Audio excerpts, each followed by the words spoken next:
আসসালামু আলাইকুম গাইস, ঈদের দিন সকালবেলা এই যে রান্না করতেছি দেখেন বাসার সবার জন্য। কালারটা কি দারুণ আসছে দেখছেন, মাশাআল্লাহ।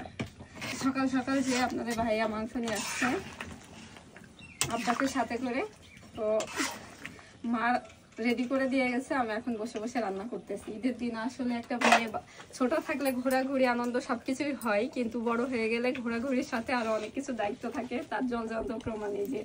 আর আপনারা তো ভাবেন যে আপনাদের আপু হয়তো শুধু বসেই থাকে বা বসে বসে খায় ঘুরে, শুধু তা না, দেখেন তার সাথে আমি কাজ করি। এমন না যে আমাকে কেউ কাজ করতে বাধ্য করে, বাট এগুলো করতে আমার ভীষণ ভালো লাগে, এই জন্যই আর কি করা হয়।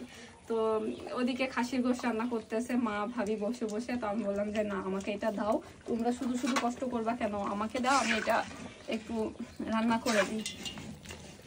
কারণ হচ্ছে যে কোনো কষ্ট যদি সবাই মিলে করা যায় তাতেও যেমন আনন্দ, আবার যে কোনো আনন্দের কাজও যদি সবাই মিলে একসঙ্গে করা যায় তাতেও আনন্দ। এটা কি সবাই একমত? আর ঈদের দিনের কাজ সবাই যদি একসাথে করা যায় সত্যিই ভালো লাগে।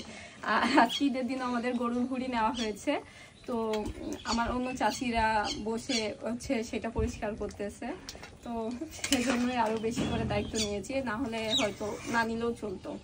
তো আমার রান্না রেসিপিটা কেমন হয়েছে দেখে অবশ্যই আপনারা কমেন্ট করবেন যে আমার রান্নাটা কেমন হয়েছে। আর এটা দেখে আমি জানি না কতটুকু বোঝা যাচ্ছে, এখানে কিন্তু পুরো 10 কেজি গোশ আছে, 10 কেজি গোশ একসাথে নিয়ে রান্না করতেছি। একটু আগে ডিফিকাল্ট হচ্ছিল, কিন্তু রান্না এখন অলমোস্ট শেষের দিকে, তো এই জন্য হচ্ছে নাড়তে খুব বেশি কষ্ট হচ্ছে না, নিভু আছে, আস্তে আস্তে করে করতেছি। আর আমি তো ঈদের দাওয়াত অলরেডি সবাইকে দিয়ে দিছি, চলে আসেন আমাদের বাসায়। গ্রামের বাড়িতে আসছি, প্রথমবার আমি আমার গ্রামের বাড়িতে ঈদ করতেছি, আলহামদুলিল্লাহ খুব ভালো যাচ্ছে, ভালো লাগছে। আর যারা যারা আসতেছেন প্লিজ চলে আসেন আমাদের গ্রামের বাড়িতে, একসঙ্গে আমরা ঈদ করবো, খাওয়া দাওয়া করবো ইনশাল্লাহ। এটা দেখছো তুমি নিয়ে আসছো তাই না? খুব ভালো লাগছে। আরো যে এক পিস আছে, এই যে একটা, আর মাঝখানে এটারও আছে মাঝখানে, এটা তো বেরাবেই না কারণ ওইদিকে মুখ লাগানো, তো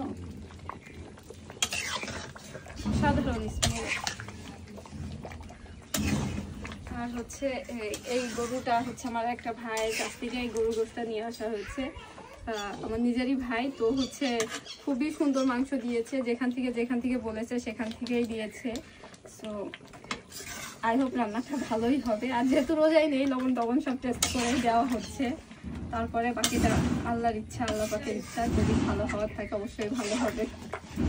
আর আপনাদের কার কার ঈদ কেমন কেমন গিয়েছে এটা অবশ্যই জানাবেন, কেমন কেমন মানে কেমন গেছে সেটা অবশ্যই জানাবেন। কিন্তু কারণ হচ্ছে আমরা কিন্তু পুরো একটা মাস ওয়েট করি, একটা মাস কি মানে একটা মাস ধরে ঈদের ওয়েটটা করলেও পুরো বছরই আমাদের এই ঈদের উৎসবে যারা আমরা মুসলমান আছি তাদের জন্য ঈদের উৎসবের জন্য আমরা ওয়েট করে থাকি। আর পুরো হচ্ছে রোজার মাসটা আমরা ইবাদতের মাস, ইবাদত বন্দেগী করার পরেই কিন্তু আমরা ঈদটা পাই, মাশাআল্লাহ। যত যাই হোক আমরা সুন্দর করে যে যার মতো করে ঈদটা পালন করব।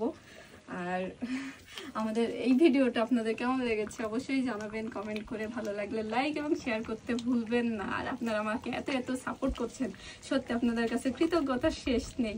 আজকের মতো বিদায় নিচ্ছি, ভালো থাকবেন সবাই, আল্লাহ হাফেজ, বাই বাই।